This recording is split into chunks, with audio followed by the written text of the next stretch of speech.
ഷോൺ ജോർജ് ഒറ്റയ്ക്ക് U D എഫിലേക്ക് വന്നാലും എടുക്കാൻ തയ്യാറാണ് എന്നാണ് യു ഡി എഫിൻ്റെ തീരുമാനം. അതിന് കാരണമാകുന്നത് നിരവധിയായ ഘടകങ്ങൾ തന്നെയാണ്. ഒന്നാമത്തെ കാര്യം വിന്നബിലിറ്റി തന്നെയാണ്.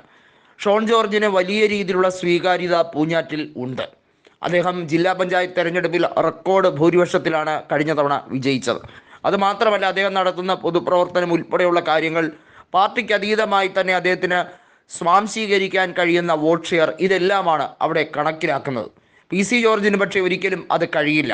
കാരണം അദ്ദേഹം പല രീതിയിലും മതവിഭാഗത്തെയും വ്രണപ്പെടുത്തിക്കൊണ്ടുള്ള തീരുമാനങ്ങൾ എടുക്കാറുണ്ട്.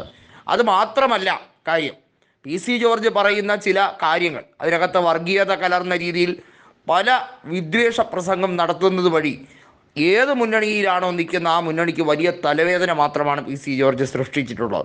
എന്നാൽ ഷോൺ ജോർജ് പല കാര്യങ്ങളിലും മിതത്വം പാലിക്കുന്നുണ്ട്.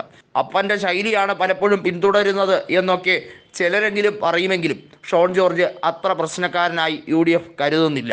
അതുകൊണ്ടാണ് UDF ഒരു വമ്പൻ ഓഫർ ഷോൺ ജോർജിന് നൽകുന്നത്. പഞ്ചായത്ത് തെരഞ്ഞെടുപ്പിൽ UDF സ്ഥാനാർത്ഥിയായി മത്സരിക്കാൻ, UDF പിന്തുണയോടുകൂടി മത്സരിക്കാൻ ഷോൺ ജോർജിന് അവസരം നൽകും എന്നാണ് UDF പറഞ്ഞിരിക്കുന്നത്. അതിനുവേണ്ടിയുള്ള തീരുമാനങ്ങൾ ആലോചിച്ച് കഴിഞ്ഞിരിക്കുന്നു. കോട്ടയത്തെ കാര്യങ്ങൾ തീരുമാനിക്കുമ്പോൾ ഷോൺ ജോർജിന് വലിയ രീതിയിൽ ആത്മവിശ്വാസം നൽകുന്ന സമീപനമെടുക്കാനാണ് UDFിൻ്റെ തീരുമാനം. എന്നാൽ BJP ഒരു രീതിയിലും ഷോൺ ജോർജിനെ വിട്ടുകൊടുക്കാതിരിക്കാൻ വേണ്ടിയുള്ള കളികളാണ് കളിക്കുന്നത്. വേണ്ടി വന്നാൽ PC ജോർജിന് ക്യാബിനറ്റ് സ്ഥാനം ഉൾപ്പെടെ കൊടുക്കാം. എന്നാലും മധ്യ തിരുവിതാംകൂറിൽ PC ജോർജിൻ്റെ ആധിപത്യം കുറയ്ക്കാതിരിക്കാനാണ് BJPയുടെ ശ്രമം എന്ന റിപ്പോർട്ടും ഉണ്ട്. ഇങ്ങനെ ആകുമ്പോഴാണ് ഷോൺ ജോർജ് എങ്ങോട്ട് പോകണം എന്നറിയാതെ വലിയ രീതിയിൽ ബുദ്ധിമുട്ടുന്നത്. ഏതായാലും കേരള രാഷ്ട്രീയത്തിൽ ഏതെങ്കിലും രീതിയിലേക്ക് മുന്നേറണമെങ്കിൽ BJPയിൽ പോയിട്ട് ഒരു കാര്യവുമില്ല എന്ന് ഷോൺ ജോർജിന് കൃത്യമായി അറിയാം. അതിന് കാരണം BJPക്ക് കേരളത്തിൽ വളർച്ച ഉണ്ടാകുകയില്ല. ഒരു പ്രത്യേക സാഹചര്യത്തിൽ BJPക്ക് തൃശ്ശൂർ ലോക്സഭാ സീറ്റ് കിട്ടിയതൊഴിച്ചാൽ വലിയ രീതിയിലുള്ള നേട്ടമൊന്നുമില്ല. PC ജോർജിൻ്റെ മണ്ഡലമായിരുന്ന പൂഞ്ഞാർ ഉൾപ്പെടുന്ന പത്തനംതിട്ട ലോക്സഭാ മണ്ഡലത്തിൽ അനിൽ K. ആൻ്റണിയുടെ വോട്ട് ഷെയർ കുറയുകയാണ് ചെയ്തത്.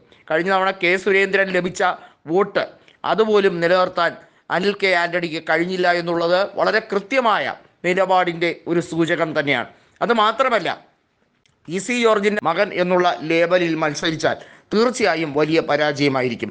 ഷോൺ ജോർജിൻ്റേതായ രാഷ്ട്രീയ രീതിയിൽ മത്സരിക്കുക എന്നത് മാത്രമാണ് ഒരേ ഒരു എളുപ്പവഴി. UDFിലേക്ക് ചേക്കേറിയാലും ഇല്ലെങ്കിലും PC ജോർജിൻ്റെ മകൻ BJP ലേബലിൽ മത്സരിച്ചാൽ വിജയിക്കില്ല. അത് യാഥാർത്ഥ്യം തന്നെയാണ്. എന്നാൽ ആ ഒരു രീതിയിലേക്ക് കൊണ്ടുവരാൻ ഷോൺ ജോർജ് മനഃപൂർവ്വമായി ചെളിക്കുണ്ടിലേക്ക് എടുത്തു ചാടില്ല എന്ന് വിശ്വസിക്കാനാണ് UDF പ്രവർത്തകർ ഇപ്പോൾ താല്പര്യപ്പെടുന്നത്. PC ജോർജിൻ്റെ നാറിയ രാഷ്ട്രീയ കളിയല്ല മകൻ ഷോൺ ജോർജ് പിന്തുടരുന്നത് എന്നാണ് UDF നേതാക്കൾ പറയുന്നത്. വാ തുറന്നാൽ സെപ്റ്റിക് ടാങ്ക് തോറ്റുപോകുന്ന ദുർഗന്ധം വഹിപ്പിക്കുന്ന രീതിയിലുള്ള വർഗീയ പ്രസംഗം നടത്തുന്ന PC ജോർജിൻ്റെ മകനാണ് എന്നൊരൊറ്റ കുറവേ ഷോൺ ജോർജിൽ കാണുന്നുള്ളൂ എന്നാണ് UDF നേതാക്കൾ പറയുന്നത്.